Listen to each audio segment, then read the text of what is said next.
안녕하세요. 마지스 청년센터 여러분, 집콕복콕의 이흥관 사도요한 신부입니다. 오늘도 집콕복콕에 특별한 게스트를 한 분 모셨는데요. 조은나 루치아, 음악가이시자 공연 연출가이시자 또 학교에서 학생들을 가르치는 선생님, 교수님이기도 한 분을 우리 소개하도록 하겠습니다. 어서 오세요. 안녕하세요. 조은나 루치아입니다. 저는 대중들의 클래식화와 그리고 한국의 오프 브로드웨이 문화를 선도하고 있는 파리 뮤직 포럼 PMF 소속 콘서트 가이드로 활동하고 있습니다. 그리고 오페라의 지휘와 연출을 통해서 살롱 오페라를 제작하고 있고, 특별히 한국 오페라티브 컴퍼니 대표로서 청년 예술가들과 함께 호흡하며 예술 인문학이나 다양한 교양 강의를 함께 이루고 있습니다. 그 사연들이 좀 궁금해요. 어떻게 이렇게 차곡차곡 밟아오셨는지. 처음에 저는 이제 고등학교를 졸업을 하고 대학 입시를 성악 전공을 했어요. 네. 성악 전공을 하다가 오페라와 뮤지컬을 좀 제대로 한번 해보자 해서 자, 여기서 네. 오페라랑 뮤지컬이랑 어떤 게 좀 차이가 있어요? 전달하는 것 자체가 마이크를 쓰고 안 쓰고의 뭐 그런 일반적인 차이도 있겠지만요. 단순히 말하면 말로 닿을 수 없는 감정이 터져서 노래가 되고, 노래가 닿을 수 없는 감정이 터져서 춤이 되는 이런 것들이 한꺼번에 단시간에 이루어지는 것이 뮤지컬이라는 창작이고요. 오페라는 하나 인간 감정이 아름다운 음악의 힘을 빌어서 아름다운 공명으로 마이크 없이 관객들의 귀에 전달되고 아름다운 가사로 전달하는 것, 이것이 바로 오페라라고 할 수 있습니다. 저는 뮤지컬 하면 그리스가 아주 생각이, 그리스 그 머리에 바르는 그리스 나라 말고요. 그렇죠. 굉장히 경쾌하고 썸말러 네. 해주려게 맞아요. 네. 저도 따라 부르고 싶지만 네. 한계가 있네요.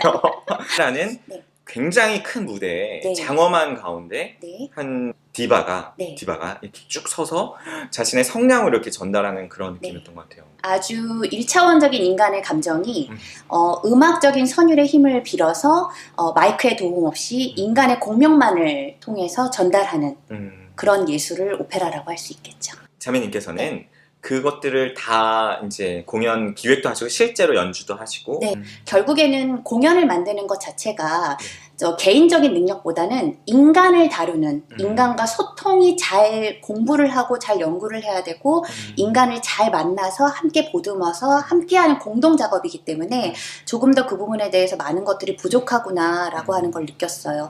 맞아요. 공연은 결국에는 네. 사람들의 이야기 네. 를 이렇게 재밌게 혹은 네. 음악으로 표현한 것이니까 네. 인간을 이해하는 게 아주 중요할 거라는 생각도 드네요. 네, 아무래도 저는 또 남들이 가지 않는 길을 조금 많이 선택을 좀 했어요. 근데 저는 연출을 하고 싶어서 지휘과를 갔거든요. 그래서 악보가 가장 기본이고 그 안에서 사람들과 소통할 수 있는 것을 많이 연구하자. 그런 접근 때문에 또 그랬고, 공연을 또 많이 하고 학생들을 많이 만나다 보니까 제 안에 1차원적으로 제 자신에 대한, 스스로에 대한 좀 고민이 많이 생기더라고요.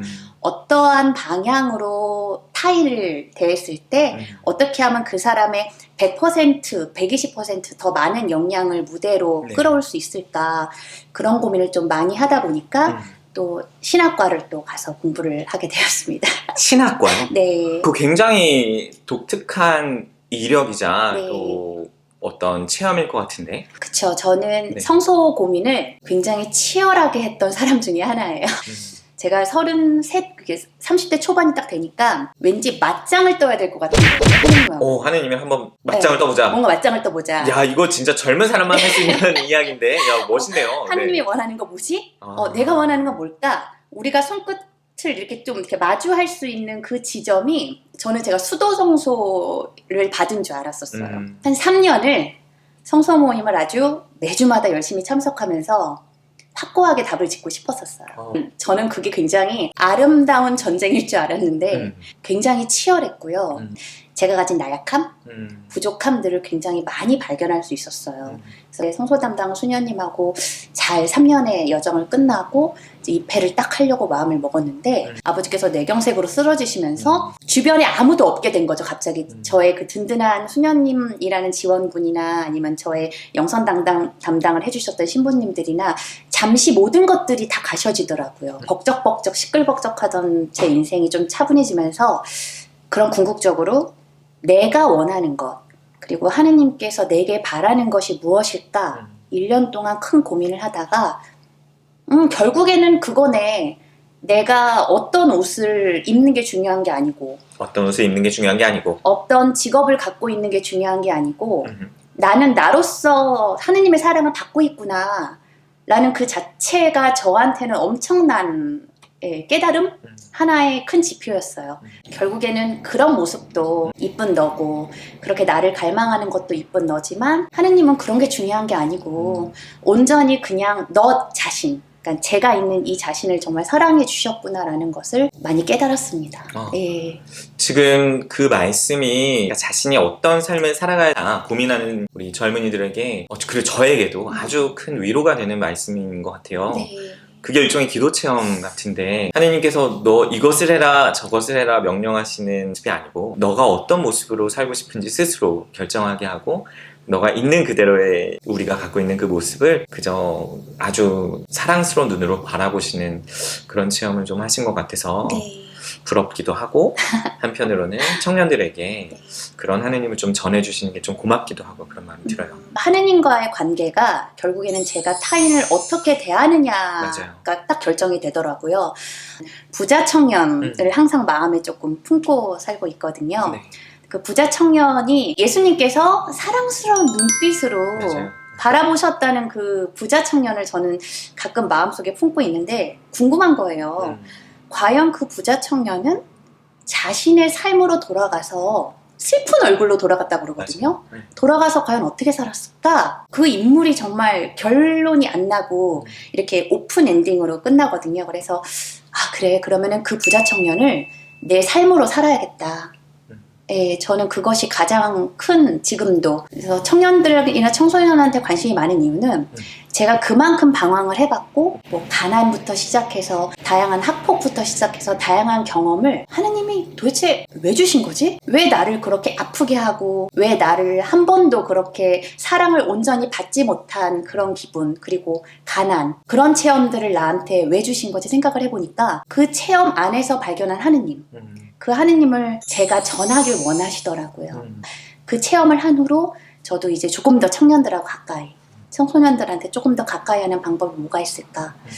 그럼 내게 주신 거는 예술이고 공연이고 음악이고 연극이면 이걸로 함께 소통을 해보자. 이렇게 제 인생이 하느님과 함께 동반하게 된 것 같아요. 선생님으로서 학생들을 만났을 때 어떤 경험들이 좀 있을 것 같은데 그 경험 하나만 나눠주실 수 있을까요? 제가 잠을 잘 때 꼭 핸드폰에 전원을 안 끄고 자거든요. 뭐라 그럴까 이렇게 밤에 새벽에 2시, 뭐 3시 반 이때쯤 울리는 전화를 몇 번 받은 적이 있어요. 울 때도 있고 어떤 친구는 막 숨이 넘어갈 때도 있고 가끔은 그냥 목소리 듣고 싶어서 전화했어요 라고 전화할 때도 있고 그 친구들은 그렇게 생각해요. 별거 아닌 걸로 전화해서 죄송해요 항상. 근데 별것 아닌 게 아니거든요. 근데 그런 거를 좀 봤을 때 괜찮다. 네, 괜찮다. 그리고 어쩌면 괜찮다라는 말을 하기가 너무나 마음 아플 때도 있어요. 왜냐면 그 친구는 괜찮다는 말을 듣기에도 너무나 힘든 청년이나 청소년기를 보내고 있는 친구들이 있거든요. 그래서 그런 거를 좀 볼 때마다 하느님께서 세상의 눈으로 볼 때 안 보이는 것들을 조금 더 내 안에 심어주셨구나. 그럼 그것을 잘 성장시켜서 함께 동반해야겠다. 오늘 부활 제5주일 생명주일인데요. 오늘 복음 그러면 루치아 자매님이 읽어주시면 우리 그 다음에 복음 나누기 해보도록 하겠습니다. 요한이 전한 거룩한 복음입니다. 그때 예수님께서 제자들에게 말씀하셨다. 나는 참 포도나무요. 나의 아버지는 농부이시다. 나에게 붙어 있으면서 열매를 맺지 않는 가지는 아버지께서 다 쳐내시고 열매를 맺는 가지는 모두 깨끗이 손질하시어 더 많은 열매를 맺게 하신다. 너희는 내가 너희에게 한 말로 이미 깨끗하게 되었다. 내 안에 머물러라. 나도 너희 안에 머무르겠다. 가지가 포도나무에 붙어있지 않으면 스스로 열매를 맺을 수 없는 것처럼 너희도 내 안에 머무르지 않으면 열매를 맺지 못한다. 나는 포도나무요. 너희는 가지다. 내 안에 머무르고 나도 그 안에 머무르는 사람은 많은 열매를 맺는다. 너희는 나 없이 아무것도 하지 못한다. 내 안에 머무르지 않으면 잘린 가지처럼 밖에 던져져 말라버린다. 그러면 사람들이 그런 가지들을 모아 불에 던져 태워버린다. 너희가 내 안에 머무르고 내 말이 너희 안에 머무르면 너희가 원하는 것은 무엇이든지 청하여라. 너희에게 그대로 이루어질 것이다. 너희가 많은 열매를 맺고 내 제자가 되면 그것으로 내 아버지께서 영광스럽게 되실 것이다. 주님의 말씀입니다. 그리스도님 찬미합니다. 부활 제5주일 복음 읽었는데요. 네. 포도나무의 비유를 들어주시는 것 같아요. 근데 어떻게 읽고 어떻게 묵상하셨는지 듣고 싶네요. 이 복음 말씀 중에 네. 머물러라, 간곡함이 굉장히 그 절절함을 좀 느낄 수 있었어요. 그 주님께서 그렇게 간곡히 바라시던 머무름은 무엇일까 좀 오래 묵상하게 되었는데요. 저는 이제 성악부터 뭐 연극, 지휘, 연출, 뭐 철학을 거쳐서 신학까지 온 것은 그냥 단순하게 하나였어요. 그 물음은 학문적 영역에 대한 호기심도 있겠지만 내가 이거를 지금 누구랑 함께 가고 있으며 이 화살표들이, 수많은 이 작은 화살표들이 어디를 향해 가고 있지라는 그런 궁극적인 물음이 항상 많이 들었었고요. 20대 내내 저한테 갖춰지지 않은 것 같은 숱한 오디션, 그리고 실패의 아이콘이었었어요. 어쩜 그렇게 하는 족족 안 될까요? 또 신기한 건 입시를 이렇게 가거나 어떤 시험을 가면 꼭 1번을 뽑는 거예요. 1번은 근데 사람들이 안 들어요. 어떠한 기준이나 지표가 되지. 맞네요. 그 수많은 그 실패의 연속성에 딱 한 가지였어요. 아님 말고 이 네 글자가 뭐 어떻게든 되겠지. 근데 그 과정들이 쌓이고 쌓여서 나중에 제가 타인을 만났을 때 그것이 하나의 봉사할 수 있는 재료가 되고 그런 타인을 만났을 때 소통할 수 있는 도구가 될 줄은 몰랐었어요. 아무래도 가톨릭 성가에도 이 복음에 관련된 성가도 많고 우리가 숱하게 들을 수 있었던 그런 복음이기도 한데 그렇게 간곡하게 왜 말씀하셨을까? 근데 너무 감사함이 막 올라오면서 들었던 생각은 그 모든 제 인생 여정의 구석구석에는 하느님이 나를 꾹 끌어안고 계셨었구나. 정말 머물러 있었구나. 내가 하느님하고 4살 신앙인이라 그래요. 4살. 4살. 4살 신앙인이 뭐냐면요. 이건 제가 이제 붙인 별명인데 기도를 하다가 아니야를 제일 많이 해요. 아니야 뭐 하나님 뭐 하면 지금 아니야 지금 나에게 처해져 있는 현실을 아니야 내가 하느님한테 주로 그렇게 얘기한다는 거죠? 아니야 이렇게 말하기도 하고 또 가끔 성체조배를 할 때 왜요? 왜요? 4살 어린아이처럼. 네.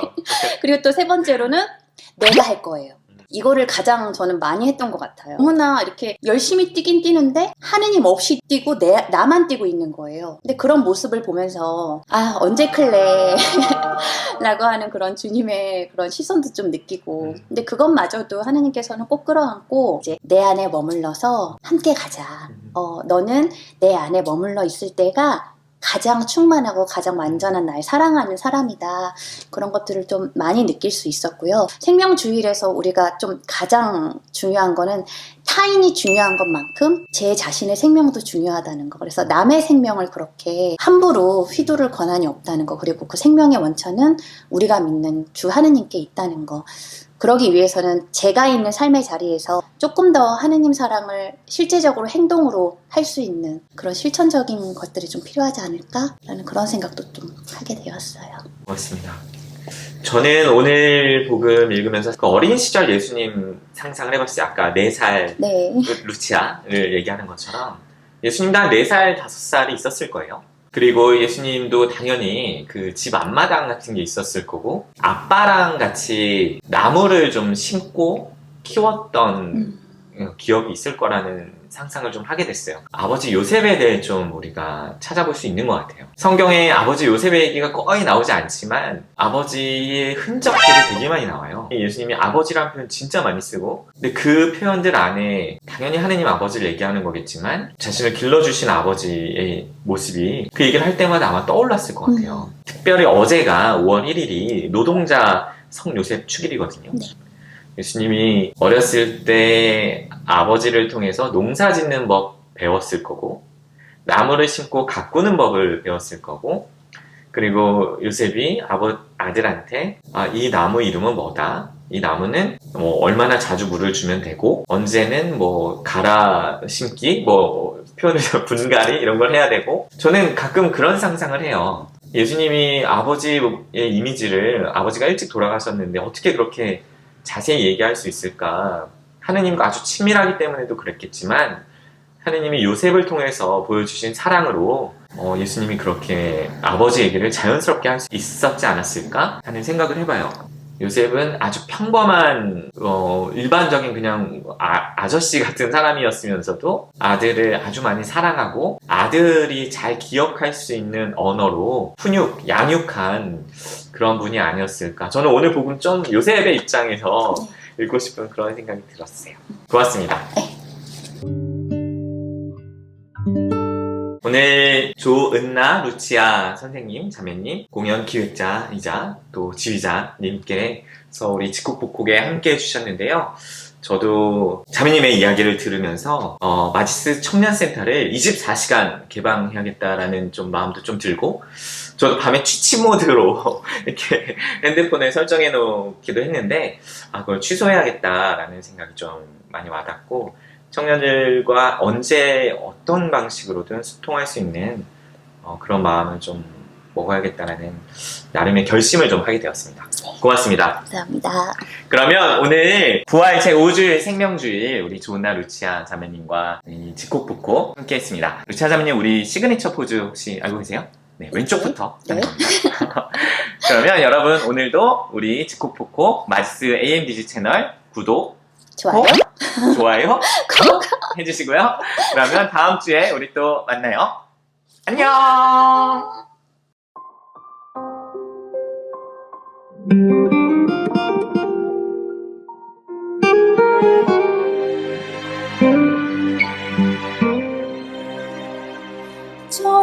전능하신 천주 성부여,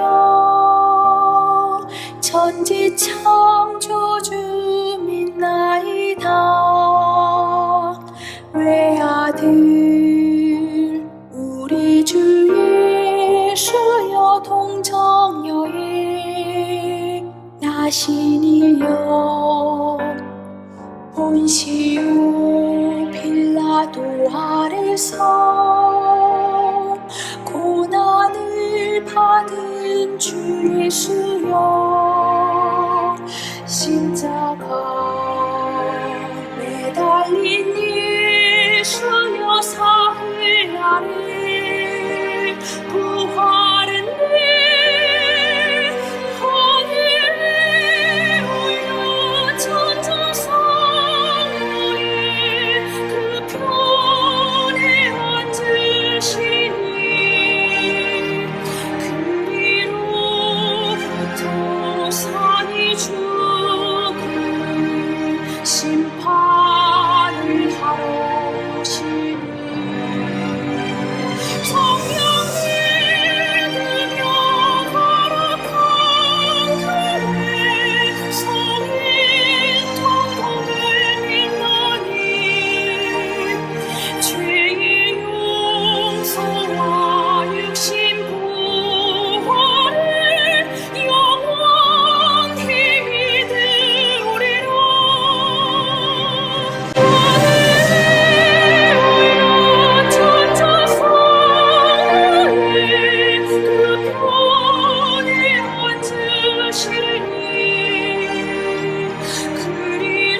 그리로부터 산이 죽음을 심판을 하러 오시니,